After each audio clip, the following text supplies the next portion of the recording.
नमस्कार।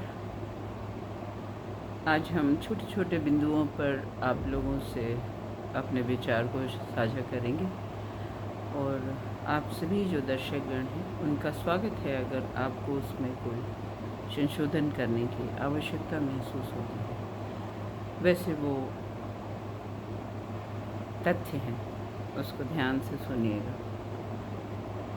इस समय पूरा विश्व जो है वो तथाकथित संप्रदाय की लड़ाई में है, धर्म की लड़ाई में नहीं है। और धर्म की लड़ाई कभी भी इतिहास में भी नहीं हुई, न इतिहास में कभी हुई, न आज है और न कल होगी। विषय ये है कि धर्म है क्या। सत्य, अहिंसा, दया, करुणा, प्रेम, सौहार्द, ये सारा ही धर्म है। ये सभी कुछ धर्म है जो एक सकारात्मक विचार और सकारात्मक माहौल को जन्म दे, आनंद और प्रसन्नता का माहौल, वही धर्म है। वो इनमें आता है, इन 10 गुणों में आता है। धृति, क्षमा, दमोस्त्यम, शौचम, इंद्रिय निग्रह, धीर विद्या, सत्यम, अक्रोधो, धर्मस्य 10 लक्षणम। ये बड़ा स्पष्ट किया है, लेकिन एक रट्टू तोते की तरह हम उसको पढ़ते आए हैं। हमने कभी समझने की कोशिश ही नहीं की। हिंदू धर्म, इस्लाम धर्म, क्रिश्चियन धर्म, सिख धर्म, जैन धर्म, बौद्ध धर्म, ज़ोरोस्ट्रियन धर्म, ज़ायोनिज़्म, ये कुछ भी धर्म नहीं है ही नहीं। ये संप्रदाय हैं। और प्रॉब्लम यहीं पर, समस्या जो समाज में कॉन्फ्लिक्ट की है वो यहीं से जन्म लेती है कि जब हम अपने घर के अंदर हैं, अपनी चारदीवारी में, तो हम धर्म का पालन करते हैं, सभी कोई। लेकिन घर से बाहर आते ही हम सांप्रदायिक हो जाते हैं। जहाँ आप घर की दहलीज पार करते हैं तो आप हिंदू के चश्मे से देखते हैं, आप पंजाब जैनी के चश्मे से देखते हैं, आप सिख के चश्मे से देखते हैं, आप बौद्ध के चश्मे से देखते हैं, आप क्रिश्चियनिटी के चश्मे से देखते हैं, आप यहूदी चश्मे से देखते हैं, आप इस्लाम के चश्मे से देखते हैं, और आप सांप्रदायिक हो जाते हैं। वो धर्म नहीं, कतई धर्म नहीं। क्योंकि यदि वो धर्म है तो उनके भी सिद्धांतों में, उनके भी शास्त्र के सिद्धांतों में ये कहाँ लिखा है कि मानव के प्रति असहिष्णु, अमानवीय और बर्बर हो जाए? नहीं, कहीं नहीं, और ये कहीं भी नहीं है। लेकिन यहाँ लड़ाई संप्रदाय की है, जो बड़े विभीषण अवस्था, बहुत विभीषिका के रूप में, इसमें घृणित और विभत्स रूप में इस समय सामने है। जैसा कि आज आप देख रहे हैं, इजराइल और फिलिस्तीन का जो मामला है आज, ये सिर्फ सांप्रदायिक है, ये धर्म की लड़ाई नहीं है। सांप्रदायिक है। और जर जोरू ज़मीन, मैंने अपने पहले वीडियो में भी कहा है, हर लड़ाई जर जोरू और ज़मीन के लिए हुई, और आज की लड़ाई सिर्फ जर और ज़मीन के लिए हो रही है। और एक ये भी सत्य है कि ब्रिटेन की कॉलोनीज़ जहाँ जहाँ भी रहीं, वहाँ वहाँ आज रक्तपात है। आप दक्षिण अफ्रीका देख लीजिए, आप फ़िलिस्तीन इज़राइल देख लीजिए, आप ऑस्ट्रेलिया देख लीजिए, आप भारत, पाकिस्तान, अफ़गानिस्तान, बर्मा देख लीजिए। इनको किसने चौधराना दिया था जो ये जाते हुए भारत के, सिर्फ भारत पाकिस्तान टुकड़ा नहीं हुआ, भारत पाकिस्तान, भारत बर्मा, भारत श्रीलंका, भारत अफ़गानिस्तान इत्यादि टुकड़े हुए, भारत के अंग अंग काट दिए गए। और उसका नतीजा देखिए कि जुंता राज्य है बर्मा में, पाकिस्तान में भी जुंता राज्य है, अफ़गानिस्तान में भी जुंता राज्य है, फ़िलिस्तीन और इज़राइल में भी, मतलब किसी और को ला करके वहाँ बैठा दिया गया। यही हुआ है। पाकिस्तान या बर्मा का बंटवारा के कौन होते थे वो करने वाले? हमारे ही घर को कब्ज़ा किया और उसको बंटवारा करके चले गए लड़ाने के लिए, क्योंकि व्यापारी थे। अमेरिका और ब्रिटेन और फ्रांस और ज़्यादातर यूरोपियन कंट्रीज़ जो हैं वो बेसिकली व्यापारी हैं, वो शासक वर्ग से नहीं हैं। तो व्यापारी जो है वो सिर्फ़ और सिर्फ रक्तपात करेगा जब भी सत्ता में आएगा। आप ये समझ देख लीजिए, इतिहास उठा के देखिए, क्योंकि राजा या शासक या प्रजातंत्र या तथाकथित लोकतंत्र जो है वो यदि वेलफेयर स्टेट को नहीं लेके चलेगा और व्यापार करेगा तो वही होगा जो आज की भाजपा सरकार केंद्र में कर रही है, आप सरकार दिल्ली राज्य में कर रही है। और कायदे से 1900 मनमोहन सिंह के बाद से, पीवी नरसिम्हा राव और मनमोहन सिंह के बाद से जितनी भी सरकारें आई भारत में या विश्व में, उन्होंने व्यापार किया है। ज़्यादातर व्यापार के लिए वो सत्ता में रहे, और व्यापार के लिए जब भी सत्ता में कोई आएगा तो वो खून खराबा ही करेगा, क्योंकि वो वेलफेयर स्टेट के धारणा से परिचित ही नहीं होता है, उसकी मानसिकता ही नहीं है। और दुनिया का सबसे बड़ा आतंकवादी अगर कोई देश है, संगठन है, तो वो अमेरिका है और इंग्लैंड है।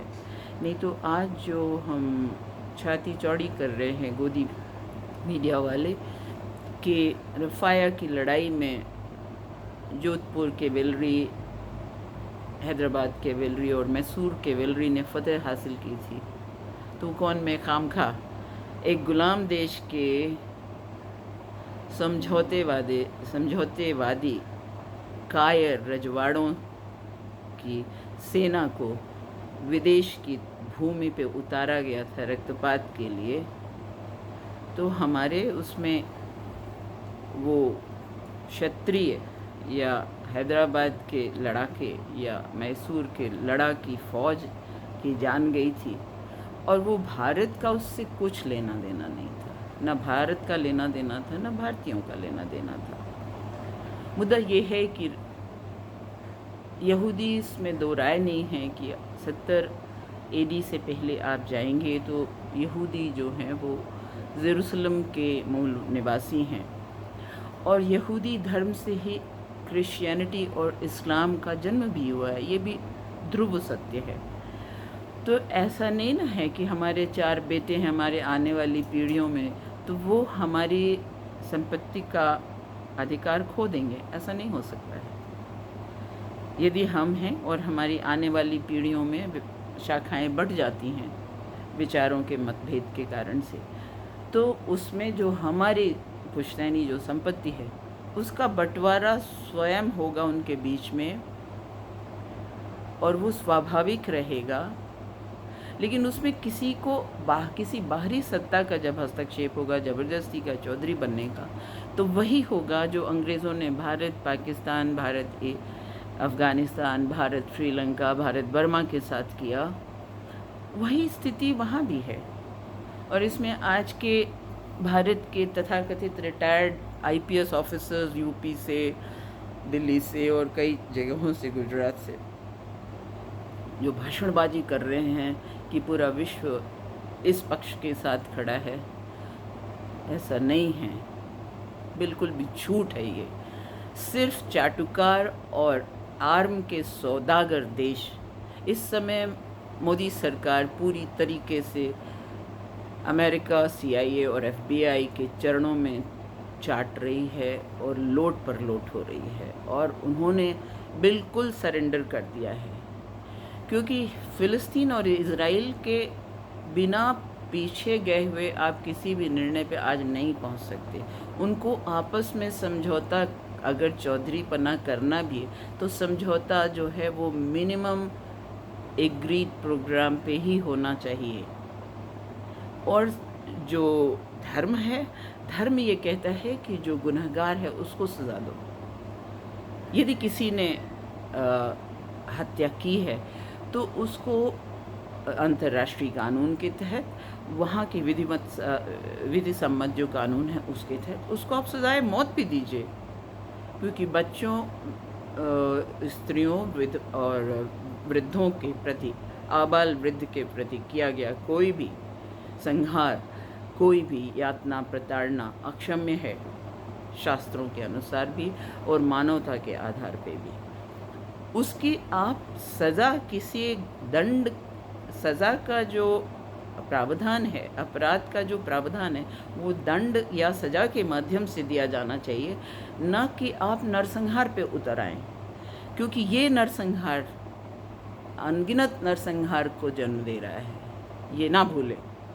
आप आज माइट हैं, जैसे अंग्रेज़ों को कॉलोनी छोड़नी पड़ी, लेकिन वो इतने कुटिल थे वो और अमेरिकन्स कि उन्होंने परमानेंट बीज बोया है। वो हमास भी उन्हीं की देन है। आप अगर इतिहास पढ़ें, व्हाट्सएप यूनिवर्सिटी, फेसबुक, इंस्टाग्राम और ये सब ट्विटर वगैरह छोड़ करके, क्योंकि एलन मस्क भी एक गद्दार आदमी है, जेफ बेजोस भी एक गद्दार, अमानवीय, नरसंहारी प्रवृत्ति के व्यक्ति हैं। उसका कारण है कि जो भी समाज या संस्था या समूह या व्यक्ति टूटा हुआ होगा पारिवारिक तौर से, वो कभी भी अच्छी संतान को ज़्यादातर जन्म नहीं दे पाएगा। आप इन लोगों के इतिहास पे जाइए, इनके माता पिता की इतनी शादियां होती हैं कि ये बच्चे इनसिक्योरिटी में पलते हैं। यही एक सबसे बड़ा मूल आधार भारतीय परंपरा और नेपाल की परंपरा में रहा, बर्मा की भी परंपरा में रहा, एशिया, ईस्ट एशिया की परंपरा में रहा, लेकिन इसको क्षतिग्रस्त किया अंग्रेज़ों ने, अमेरिकन्स ने, फ्रांसीसियों ने, जर्मन्स ने, इन लोगों ने क्षतिग्रस्त किया। और उसका भयावह दुष्परिणाम पूरे ईस्ट एशिया में भी हमें देखने को आजकल मिल रहा है, जिस कदर से तलाक और ये सारी चीज़ें हो रही हैं आजकल।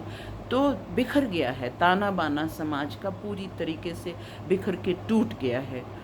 तो विषय ये है कि हमने क्या सीखा उनसे। हमने उनसे ये सीखा डिवाइड एंड रूल। मोदी सरकार, भाजपा और जनसंघ और आरएसएस, जिसके जन्मदात्री ही अमेरिकन्स और अंग्रेज़ हैं, उन्होंने यही सिखाया इनको, दंगा करो, डिवाइड करो, रूल करो और देश को बेचो, हम तुम्हारे खरीदार हैं। तो आपने देश को रत्ती रत्ती बेच दिया है आज, मानवता को तार तार कर दिया है आज। आपको सभी से नॉन अलाइनमेंट स्थिति में रहना चाहिए था। ना काहू से कबीरा खड़ा बाजार में, सबकी पूछे खैर, ना काहू से दोस्ती, ना काहू से बैर। यही किसी भी शासन तंत्र का सिद्धांत ही रहना चाहिए। इतिहास से भी नहीं सीखा, राम मंदिर बनाने से, कृष्ण के लिए लड़ाई लड़ने से आप राम और कृष्ण नहीं हो जाएंगे। वो पूर्वज हैं हमारे, अब वो वर्तमान नहीं है। यदि वर्तमान में आप नहीं जगे तो सनातन, वैदिक सनातन समाप्त हो चुका है। अब जो है वो किंग कर्तव्य विमूढ़ की एक गहरे अंधकार के का साम्राज्य है। इस समय सूझ नहीं रहा है किसी को क्या करें, और कोई विकल्प भी नहीं है, क्योंकि वो कांग्रेस हो, तृणमूल कांग्रेस हो, जेडीयू हो, आरएलडी हो, कोई भी पार्टी हो, ये सब के सब एक कुत्ते की तरह से अमेरिकन्स और ब्रिटेन्स के सामने पूंछ हिलाते हैं। नहीं तो कोई ज़रूरत नहीं थी कि कोई भी विशेष मीटिंग राष्ट्र से संबंधित करनी हो तो लंदन में जाकर के की जाती है। आपने कभी देखा है चाइना हो या अमेरिका हो या इंग्लैंड हो, वो अपने देश की राजनीति को तय करने के लिए क्या किसी भी विदेशी धरती पर जाकर के उस पर संगोष्ठी या गोष्ठी करते हैं? नहीं करते हैं। यहाँ से दौड़ के क्यों जाते हैं? आका वहाँ बैठे हैं, ये विकल्प ढूंढते हैं, क्योंकि ये इनको पता है कि वहाँ से तय होता है कि भारत का प्रधानमंत्री, राष्ट्रपति, भारत का सैन्य जो प्रमुख है और भारत के इवन कोर्ट में भी जज कौन बैठेगा, ये वो तय करते हैं। आप स्वतंत्र कहाँ हैं? आप तो संचालित हैं। आप स्वचालित हैं ही नहीं। जब आप स्वचालित नहीं हैं तो फिर आप क्या दे पाएंगे? इस समय पूरा का पूरा समाज दृश्य विहीन है, पूरा समाज। इसीलिए वो एक भेड़ जो होती है वो बेचारी एक गिरती है कुएं में तो पीछे भी गिर जाती है। वो क्यों गिरती है? क्योंकि चरवाहा नहीं है आगे। तो इसी तरह जब ये संचालित मोहरे बैठाए गए हैं शतरंज के, भारत में हो, अफ़गानिस्तान में हो, पाकिस्तान में हो, बर्मा में हो, मैं तो किम जोंग यून की तारीफ़ करती हूँ। क्या मतलब है कि भारतीय जो मीडिया है वो नॉर्थ कोरिया की बात क्यों करता है, अपने देश की बात क्यों नहीं करता है? कोई काम नहीं उनके पास। भारत में इतनी समस्याएं हैं, हर पल हैं, हर क्षण हैं, हर युग में थी, और आप वहाँ मतलब पड़ोसी का घर झाँकते हो। अपने घर में भूजी भांगनी, अम्मा चली भुजाने, शर्म नहीं आती है? तो इसी तरीके से आप दृश्य विहीन हो गए हैं, दृष्टि विहीन नहीं हैं आप। तो चरवाहा ही नहीं है आपके पास में। चरवाहा माने आप नेतृत्व विहीन राष्ट्र है इस वक्त, और विपक्ष में भी नेतृत्व विहीनता है। समस्या यहाँ पे है, क्योंकि वो भी अमेरिका से पल्लवित पुष्पित होते हैं। सारा विपक्ष या तो ब्रिटेन जाता है, इंग्लैंड, लंदन, या अमेरिका जाता है, वहाँ से अपने आकाओं से दिशा निर्देश लेने के लिए। अपनी ज़मीन नहीं है, अपना स्वचालन नहीं है, अपनी स्वतंत्रता नहीं है, अपने द्वारा स्थापित कोई तंत्र नहीं है, अपने द्वारा स्थापित कोई चलायमान कोई व्यवस्था नहीं है, और चरवाहा है ही नहीं। नेतृत्व विहीन राष्ट्र है, नेतृत्व विहीन समाज है, एक अंधेरी गलियारा है, और उसमें आप मौत जिंदा लाश की तरह सिर्फ दफन होते चले जा रहे हैं। और वो तथाकथित पुलिस अधिकारी हों या ब्यूरोक्रेट्स हों जो ज़िंदगी भर जनता के टैक्स की कमाई पर ऐश आराम किया, वो आज बड़ी बड़ी किताबें लिखते हैं या सरकार के पिट्ठू बन के बैठे हैं। उनको शर्म से डूब मरना चाहिए। वो कलंक हैं, अपने जन्म पे कलंक हैं, अपने माता पिता की कोख पे कलंक हैं, वो समाज पे कलंक हैं, वो राष्ट्र पे कलंक हैं, वो आने वाली पीढ़ियों पे कलंक हैं। तो शायद समाज कभी न कभी तो जागेगा, अभी तो नहीं जागा हुआ है। विकल्प समाज को अपने बीच से ढूंढना पड़ेगा। अपना स्वचालन करें, अपने स्वतंत्र का व्यवस्थापन करें, अपने चरवाहे को निकालें आप। ये जो भी है, वो पक्ष है, विपक्ष है, दोनों आपको सिर्फ आपके खून को पी रहा है। रक्त पिपासु व्यवस्था हो चुकी है, वो कहीं भी हो। धन्यवाद। तो अपने धर्म की जैसे आप घर में रक्षा करते हैं, उसी तरीके से अपने घर की दहलीज के बाहर आने पे आप अपने धर्म का पालन करेंगे तो अपने आप ये विभीषिका ख़त्म हो जाएगी। अपने समाज के अंदर से अपने चरवाहे को अपना प्रतिनिधित्व प्रदान करें तो नेतृत्व की समस्या से निजात हो जाएगा। अपने स्वतंत्र से अपना स्वचालन करें, आप फिर से खुशहाल ज़िंदगी में आ जाएंगे, और संभवतः फिर से सोने की चिड़िया की स्थिति पाना कोई बड़ी बात नहीं है। धन्यवाद।